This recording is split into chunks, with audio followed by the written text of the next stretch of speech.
prochaines émissions présentées à ICI Télévision depuis Montréal. Ça va causer. Et nous voilà de retour à notre magazine de télévision. J'espère que vous êtes de bonne humeur. On garde le sourire, malgré quand même ces froids qu'on a eu dernièrement. Mais bon, ça fait partie de la vie ici au Québec, comme on dit, il fait fret chez nous. Alors aujourd'hui, à l'émission, nous recevons une dame. C'est une artiste montréalaise. Seiba est avec nous ce soir. Nous parlons de sa carrière et nous parlons également, naturellement, du mois de l'histoire, des Noirs. Bientôt, on nous célèbre depuis déjà des très nombreuses années. C'est tout à fait merveilleux de vous avoir avec nous. Seiba, bonjour, comment ça va? Bonjour, ça va super bien, et vous? Oui, oui, ça va, ça va. Je vous vois que vous avez ce fameux sourire absolument extraordinaire. Dites-moi, comment ça se passe pour vous durant toute cette période-là? C'est sûr qu'il y a des hauts et des bas, mais je suis une personne qui a tendance à essayer de garder le positif de tout. Puis donc je regarde mes privilèges, puis je me dis que il y a des gens qui sont dans des situations, ma foi, pires que la mienne, donc je garde le Oui. sourire pour cette raison. Alors, je vous ai présenté comme une artiste montréalaise. Vous faites ce que moi je peux appeler de l'afro-musique. Vous faites plusieurs interprétations. Et depuis déjà quelques années, de quelques temps, on a senti en vous cet esprit de créativité qui s'est éveillé depuis en fait de nombreuses années, mais qui veut s'exprimer encore plus. En fait, on va continuer avec des interprétations, mais là, on sent qu'il y a quelque chose qui est en train de naître tranquillement dans vos propres, comment dirais-je, créations. Au fait, qui est Seiba exactement? Qui êtes-vous, ma chère?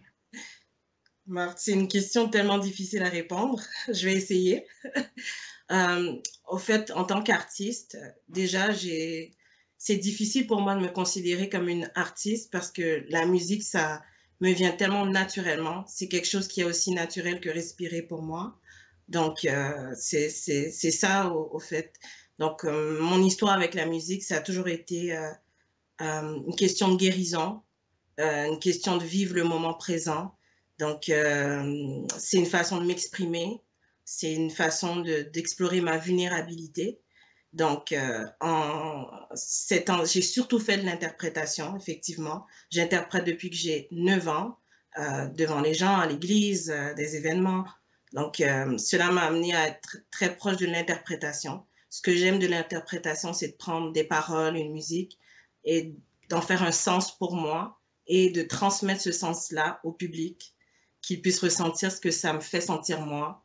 Et dans ce moment-là, c'est une communication avec le public et moi.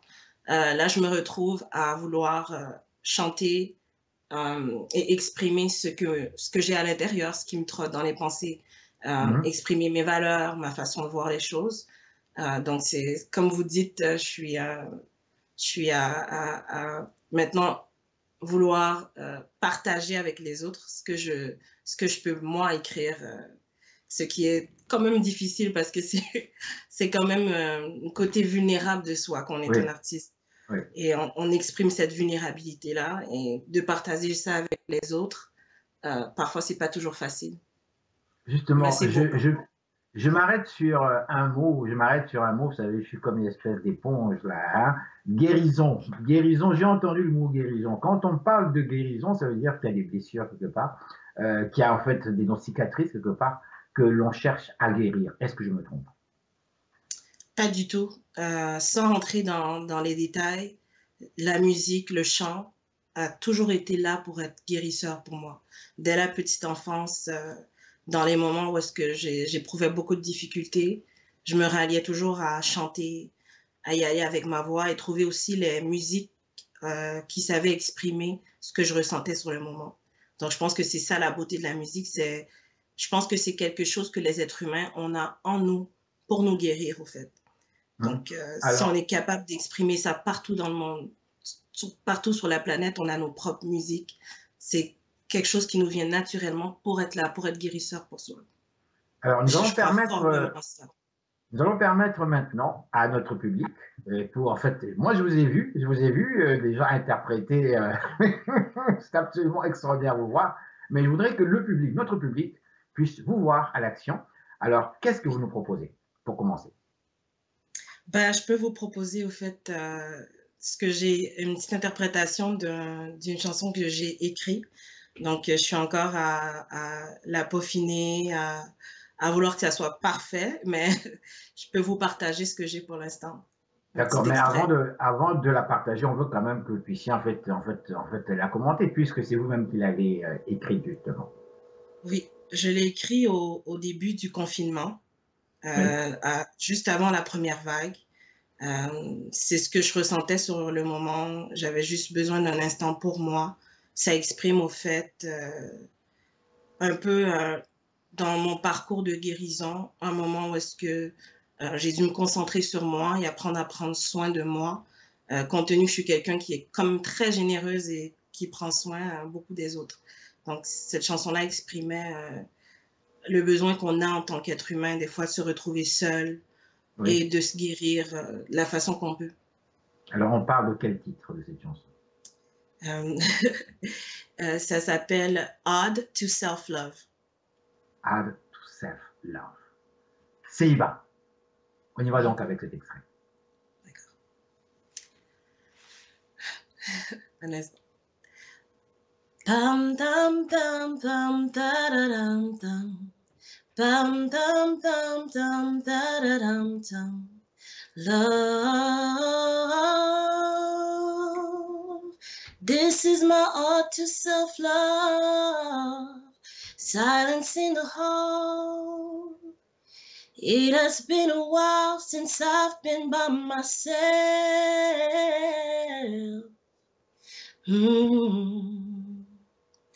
A special train of thoughts, just when I had enough and needed to feel good.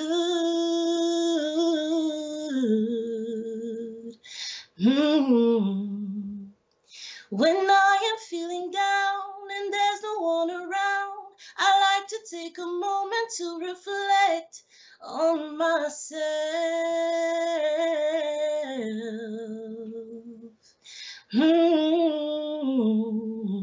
Bam dum bum dum da da dum bum.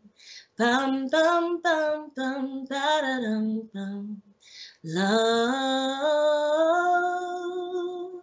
This is my ode to self-love. Waouh! Waouh! Bravo, Seiba. Dites-moi, est-ce que je me trompe lorsque je vous entends chanter le fond que vous avez, cette manière d'exprimer, n'est-ce pas, ces émotions? On sent que vous avez une formation qui vient quelque part des églises. Si, totalement. Vous voyez juste, j'ai grandi dans l'église protestante et dans ma famille ainsi qu'à l'église, la musique était toujours présente.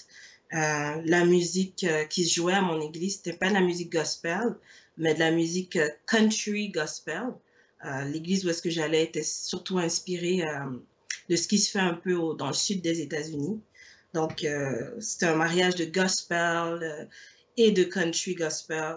Et ça a toujours été un accompagnement pour moi dans différents moments que j'avais besoin. Donc, de 0 à 18 ans, j'ai chanté dans les chorales à l'église. J'étais celle qui faisait les solos. Donc, certainement, cette connexion qu'on a dans le gospel avec les émotions et la foi, ça a certainement influencé ma façon de chanter. En fait, lorsque je vous entends chanter, moi, ça me rappelle Aretha Franklin. La maman, cette dame, une voix absolument qui vous rend. Oh là là! On va changer un petit peu de nos sujets, quoi qu'on reste quand même en fait, dans le même sujet. Madame, monsieur, je vous rappelle que nous avons avec nous Seiba. Seiba, cette artiste montréalaise. On va parler cette fois-ci du mois de l'histoire des Noirs. Dites-moi, qu'est-ce que ça vous dit, vous, d'abord, le mois de l'histoire des Noirs? Qu'est-ce que cela représente pour vous en tant que femme noire ici même à Montréal? Déjà, donc, j'ai toujours vu cet événement-là en grandissant ici à Montréal. Je suis montréalaise, née à Montréal. Je suis née de parents haïtiens. Donc, dans ma culture en tant que telle, la culture haïtienne, mes parents m'ont toujours élevée à être fière d'être noire. C'est quelque chose que je suis très reconnaissante du fait qu'ils m'ont toujours appris à être fière. Ils nous ont toujours enseigner notre histoire, donc de voir un peu les dynamiques raciales qui existent. Donc le mois d'histoire des Noirs, pour moi, ça a toujours été un moment pour célébrer notre histoire, célébrer qui on est, notre identité et comment elle s'est forgée. Donc, je suis de métier, je suis intervenante. C'est ce qui est important pour moi au niveau de mes valeurs d'intervention, c'est d'être le plus possible là pour la communauté noire quand je travaille en intervention. Donc, c'est toujours d'être un support, c'est d'être une représentation pour la prochaine génération. Je suis quelqu'un qui est extrêmement familial. Donc, j'ai 2 nièces. Pour moi, le mois d'histoire des Noirs, c'est là aussi pour que, à mesure qu'elles grandissent dans ce monde qui est extrêmement blanc, peut-on dire, qu'elles puissent se retrouver représentées. Et je trouve que le mois de l'histoire des Noirs, c'est un moment où est-ce que la représentation est à son maximum. Donc, c'est important qu'on continue de le célébrer, qu'on continue que ça devienne de plus en plus grand aussi. Oui, oui. Il y a 2 éléments que vous avez mentionnés qui pour moi sont très très importants. Vous avez parlé ici de fierté d'être noir et vous avez parlé aussi, vous avez mentionné également votre profession d'intervenante. Je vais vous interviewer sur ces 2 éléments. Je reviens sur l'élément de la fierté. Lorsque j'étais jeune, moi personnellement, et que j'avais cette habitude d'échanger avec mon cher père, parce que je posais beaucoup de questions, j'ai vécu dans un monde qui est blanc, un peu partout dans le monde, et donc j'étais souvent victime de certaines situations de racisme. Étant jeune, à l'âge de 12 ans déjà, je le vivais. Alors j'avais toujours, et mon père n'arrêtait pas de me répéter à chaque fois, mais fiston, tu dois être fier, fier d'être noir, fier, fier de tes origines. Alors, je lui posais la même question que je vous pose à vous maintenant, puisque vous m'avez parlé de cette fierté. Vos parents vous ont inculqué justement cette idée d'être fier. Je vous pose la même question que je posais à mon cher père. Pourquoi dois-je moi, pourquoi vous devez-vous être fier d'être noir? Sur quoi est-ce que vous pouvez vous baser, vous, de par vos connaissances historiques, de par ce que vos parents vous ont donné, pour dire, moi, je suis fier d'être noir?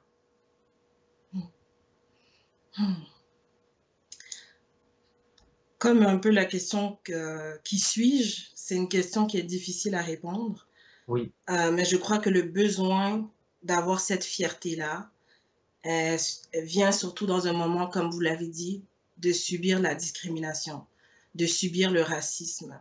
Et ce que ça fait à un enfant ou à un adulte, ça nous fait sentir comme si on n'est rien, comme si on vaut rien, le racisme. Ça a une façon de nous déshumaniser. Et je pense on s'humanise en ayant la fierté d'être noir, parce qu'on le sait, on a été mis en bas de la hiérarchie. Donc, on nous a écrasés pour qu'on n'ait pas de fierté. Donc, cet élan ou cet exercice d'être fier, c'est pour combattre cette hiérarchie. C'est pour combattre qu'on a été placé si bas. Donc, c'est un peu d'aller contre-courant et d'aller contre le discours dominant qui nous dit qu'on n'est rien, qu'on n'est pas beau, qu'on n'a pas notre place ici en tant qu'être humain. Donc, cette fierté-là, c'est un combat contre cette idéologie qui dure depuis tellement longtemps, qui est white supremacy, la suprématie blanche. Donc, pour moi, c'est ça. C'est un genre de militantisme, mais un militantisme qui se fait individuellement, personnellement. Bon, on le fait de façon familiale, de façon communautaire. Puis les événements qui se font lors du mois de l'histoire des Noirs, c'est ça au fait. C'est déclarer, on est fier. On s'aime malgré tout ce qui se dit. On s'aime malgré le contexte raciste, le contexte colonial. On dépasse cela et on déclare que ce qui a été décrété comme le plus bas, ben nous, on vous le met dans la face comme notre fierté. C'est comme ça.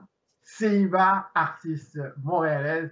Alors, avant de continuer, je vous ai dit que j'avais une autre question par rapport à vous, parce que vous avez parlé de votre carrière en tant qu'intervenante. Mais avant tout cela, quand même, on va détendre l'atmosphère.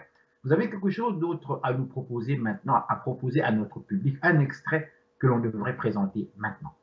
Ce serait lequel? Ben, vous avez parlé d'Aretha Franklin. D'être comparée à cette artiste, pour moi, c'est...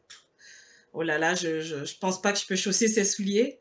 Elle m'inspire tellement. Donc, j'ai souvent interprété ses chansons. Donc, je peux vous interpréter une chanson que j'ai faite en spectacle. Allez-y. He's the kind of guy that would say, hey baby, let's get away, let's go someplace, honey, where I don't care. Ah. He's the kind of guy that you give your heart to and promise everything that you want till death do you part.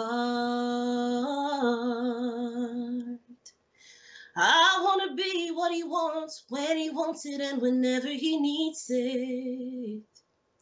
When he's lonesome and feeling love-starved, I'll be there to feed it. Loving him a little bit more each day turns me right on when I hear him say.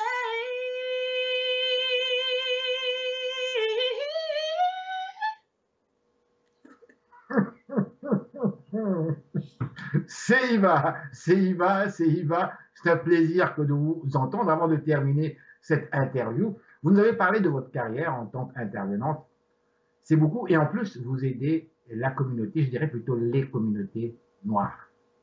En tant qu'intervenante, je ne vous demanderai pas évidemment de rentrer dans les détails parce que nous parlons aussi quand même de certaines choses confidentielles qui ne concernent que les personnes en fait concernées. Mais globalement,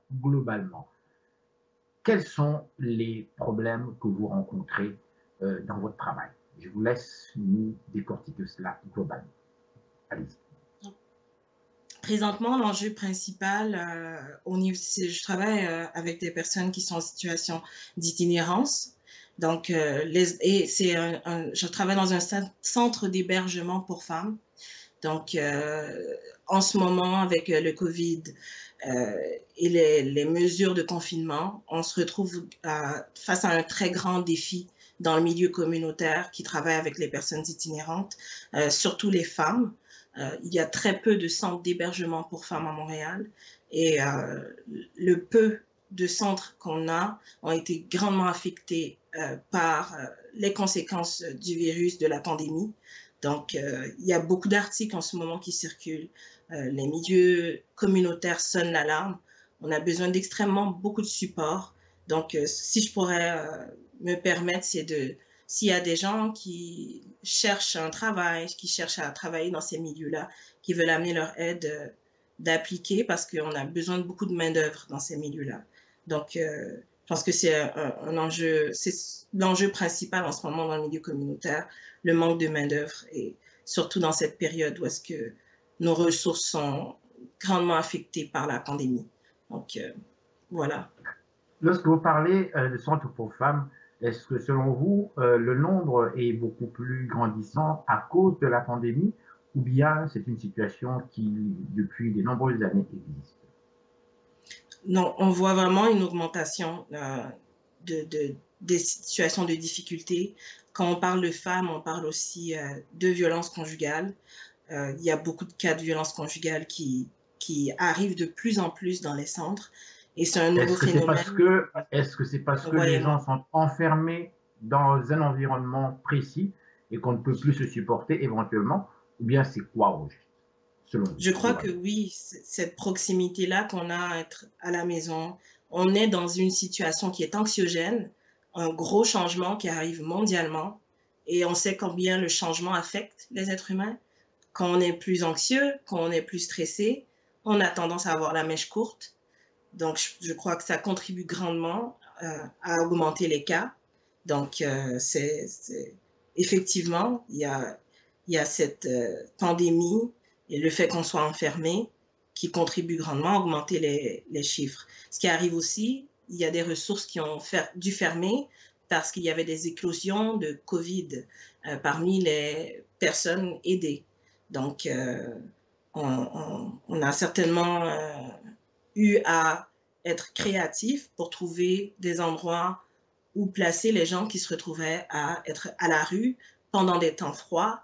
Donc, malheureusement, il y a eu de l'aide, mais plusieurs centres qui avaient été créés pour venir pallier au manque de demande ont fermé.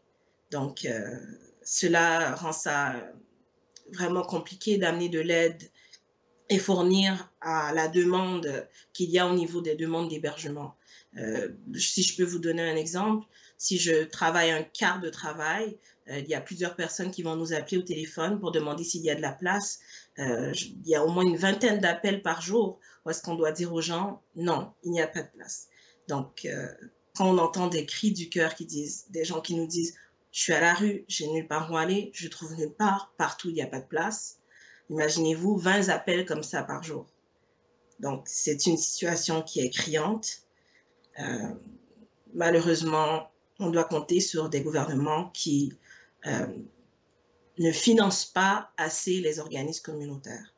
Donc, quand on parle d'organismes communautaires aussi, les femmes noires, les noirs en tant que telles sont surreprésentées. Donc, comparativement à la quantité de personnes noires les qui Noirs sont dans le pays. surreprésentés. Ouais. Pourquoi? Oui, on est surreprésentés. Oui, dans ces centres-là. Donc, comment l'expliquez-vous? Pardon? Comment l'expliquez-vous?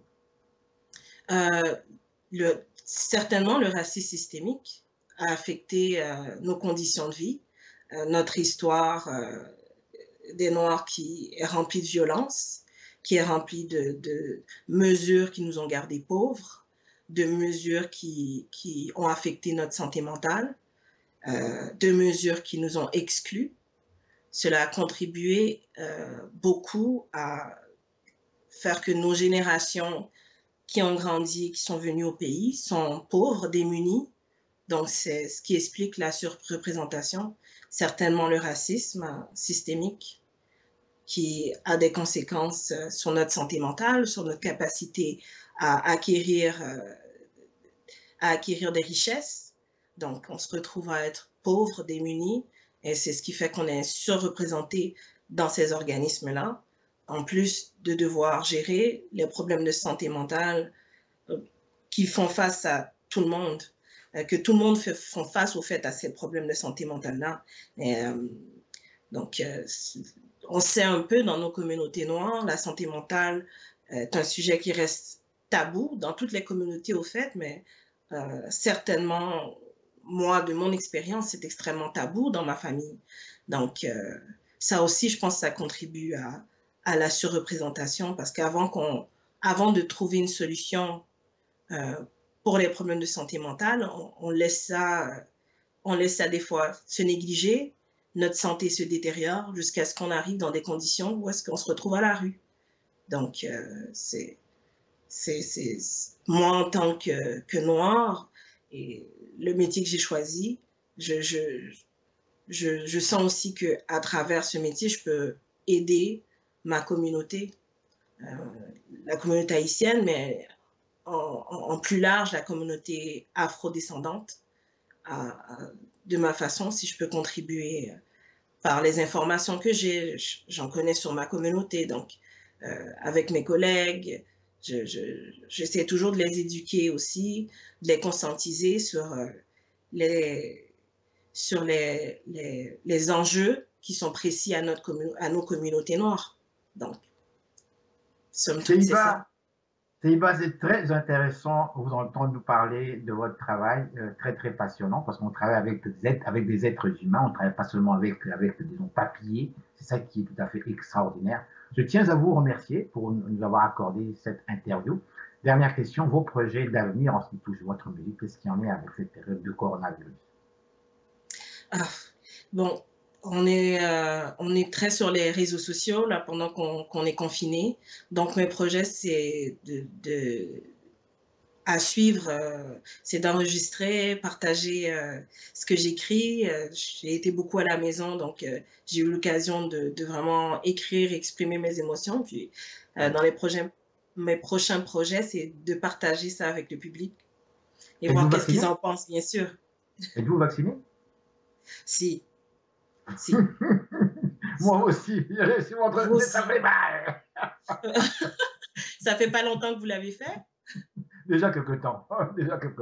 Mais là, le mal est parti. Là. Oui, le mal est parti. Là. Disons, ça va très bien. Alors, merci Merci infiniment. On termine ça, si vous voulez, avec un dernier extrait. Si vous avez quelque chose, encore une fois, à nous présenter, ça va nous mettre un petit peu plus de bonne humeur.